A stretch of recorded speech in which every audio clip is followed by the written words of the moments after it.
अरे भाई, आपके लिए हो सकता है ये धर्म हो, मेरे लिए धम है। या तो आप ये डिक्लेयर कर दीजिए कि भगवान बुद्ध विष्णु के 9वें अवतार नहीं है, और अगर आप ये मानते हैं कि भगवान बुद्ध विष्णु के 9वें अवतार हैं, तो आपको ये डिक्लेयर करना पड़ेगा कि ये धर्म परिवर्तन कैसे है।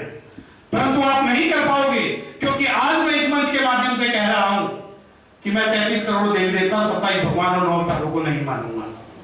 बाबा साहब डॉक्टर भीमराव अम्बेडकर साहब जब कहते थे कि एक कारवां कम से कम पीछे नहीं जाइए तो रोक दे, पर यहां तो आपने जब इंटरेक्शन किया है, तो ये वकीलों का इंटरेक्शन है मंडल साहब। ये कारवां आगे बढ़ेगा, वही नहीं रुकेगा। और अगर वकीलों ने भी एक कारवां रोक दिया, तो ये जो आज हमने ऑर्गेनाइजेशन, जो आज में हमने ऑर्गेनाइज किया, वो नहीं करेंगे। और जब आज हम यहाँ इस प्रांगण में बैठे हुए हैं और मैं वकीलों की बात करूंगा, तो मैं आश्वस्त करना चाहता हूं इस पूरे समाज को कि हर गली से राजेंद्र पाल गौतम निकलेगा, हर गली से। और जब कारवां आगे बढ़ाने की बात होगी, तो मैं बताना चाहता हूं कि आप जब कहते हैं कि महती रुख को गुलाब कर देंगे, कि महती रुख को गुलाब कर देंगे, हम इस बात सबका हिसाब कर देंगे और रहने दे पैमाने के अंदर ही साकी, वरना एक बूंद से शहर का पानी खराब कर देंगे। तो ये तो जो एक बूंद चली, जब ये कहते हैं कि भैया ये तो अपना धर्म का जो है धर्म का प्रपंच चला रहे हैं, धर्म परिवर्तन करा रहे हैं। अरे भाई, आपके लिए हो सकता है ये धर्म हो, मेरे लिए धम है। या तो आप ये डिक्लेयर कर दीजिए कि भगवान बुद्ध विष्णु के 9वें अवतार नहीं है, और अगर आप ये मानते हैं कि भगवान बुद्ध विष्णु के 9वें अवतार हैं, तो आपको ये डिक्लेयर करना पड़ेगा कि ये धर्म परिवर्तन कैसे है। परंतु आप नहीं कर पाओगे, क्योंकि आज मैं इस मंच के माध्यम से कह रहा हूं कि मैं 33 करोड़ देवी देवता, 27 भगवान और 9 अवतारों को नहीं मानूंगा। वो इसलिए भी नहीं मानूंगा क्योंकि बाबा साहब डॉक्टर भीमराव अम्बेडकर साहब जब 22 प्रतिज्ञाएं लेते हैं, तो लोग सोचते हैं, अभी मैं रिसेंट में एक खबर पढ़ी थी, शायद राजेंद्र पाल गौतम भी इस बात से इत्तेफाक रखते हो, कि कुछ बुद्धिस्ट ऑर्गेनाइजेशन ने राजेंद्र पाल गौतम के खिलाफ जो है शिकायत की। अब वो ये बात तो नहीं लिखते कि वो बुद्धिस्ट जो ऑर्गेनाइजेशन है वो आरएसएस वाली है, बामसेफ वाली है, बाबा साहब वाली है। तो मैं उनको एक बात बता देना चाहता हूं, मेरी बात से बहुत से लोग हो सकता है असहमत हो, परंतु भगवान बुद्ध का रास्ता जो मैंने देखा, वो बाबा साहब डॉक्टर भीमराव अम्बेडकर साहब की उंगली पकड़कर देखा। तो इसलिए ना तो मैं हीनयानी हूं, ना मैं महायानी हूं, मैं भीमयानी हूं। और मैं वो भीमयानी हूं जो 22 प्रतिज्ञाओं की बात करेगा, त्रिशरण की बात करेगा, पंचशील की बात करेगा, और बाबा साहब डॉक्टर भीमराव अम्बेडकर साहब के सपनों को आगे बढ़ाएगा। सवाल होता है कि फ्रीडम ऑफ चॉइस, जैसे कि आज का हमारा टॉपिक है कि फ्रीडम ऑफ चॉइस और फ्रीडम ऑफ स्पीच। मैं बड़ा कंफ्यूज हो गया जब ये टॉपिक टाइटल इन्होंने बनाया क्या फ्रीडम ऑफ चॉइस, मैंने इन्होंने गलती कर दी, फ्रीडम ऑफ स्पीच लिखना था, फ्रीडम ऑफ चॉइस लिख दिया। फिर रात को सपने में सोच रहा था कि सपने में भी ये चीज आती है।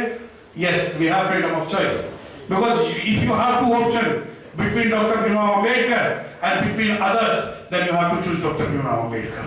So that is your freedom of choice. And when Rajesh Gautam ji has given a statement, if I have option to choose between the political party and Ambedkar, I will choose Ambedkar.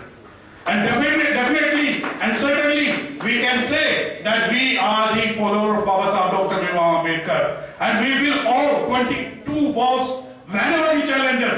और अगर आप ये challenge करते हो कि आपकी इस FIR की नोटंकी से, जैसा दलित मंडल साहब भी लिखते हैं कि भाई भारत का पहला मामला है कि जिसके अंदर 22 प्रतिज्ञाएं बोलने पर थाने में बुलाया गया।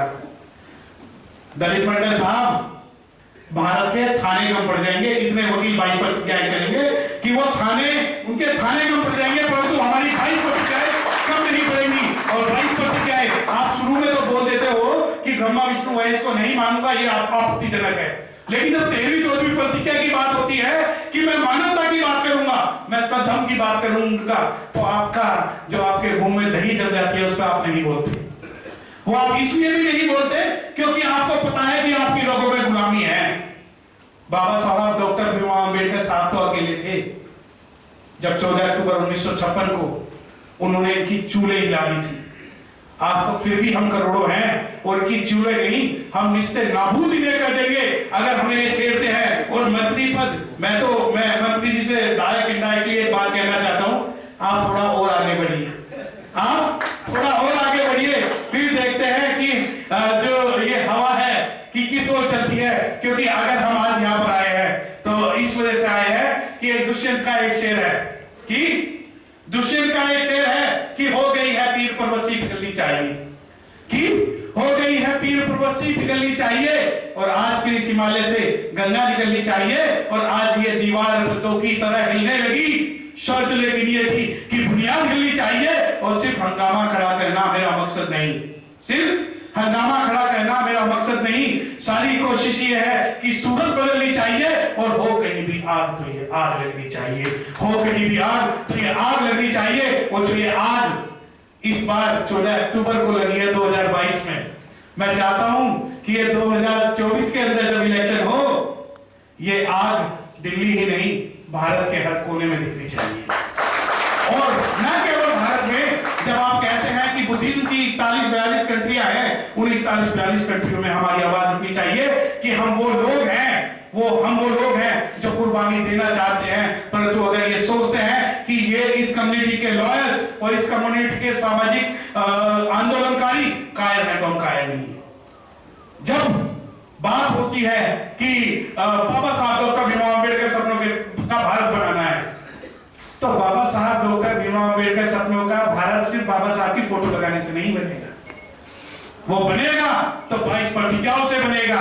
अगर Buddhism is complete without the Ambedkarism, Buddhism is complete without the Ambedkarism, but Ambedkarism is incomplete without the Buddhism। अगर अम्बेडकरवाद में से आप बुद्धिज्म को निकाल देते हो तो उनकी आत्मा मर जाएगी, तो उस आत्मा को जीवित रखने के लिए हम सभी को अपने अंदर बाबा साहब डॉक्टर भीमराव अम्बेडकर साहब की जितनी भी प्रतिज्ञाएं हैं या जितने भी निर्देशन है वो रखने पड़ेंगे। और मैं आश्वासन आपको इस मंच के माध्यम से देना चाहता हूं कि जब आप लिखते हैं interaction with Ambedkarite Gautam on freedom of speech, Delhi lawyers collectively, ये दिल्ली लॉयर्स नहीं, लेनिन साहब पूरे भारत के लॉयर्स आपके साथ हैं, इन्हें कन्फाइनमेंट के लिए। और मैं आपको बताना चाहता हूं कि कश्मीर से कन्याकुमारी और कच्छ से कोहिमा तक मधुमक्खी के छत्ते में तो हाथ आप डाल लोगे, परंतु बहुजन समाज के किसी काले कोट वकील को छेड़ोगे तो आपका जवाब उसी प्रकार दिया जाएगा जिस अंदाज में आप हमसे जवाब चाहते हैं। तो मैं बस इन्हीं शब्दों के साथ अपनी बात को खत्म करना चाहता हूं, लेकिन एक निवेदन है, सिर्फ एक नारा, जय जय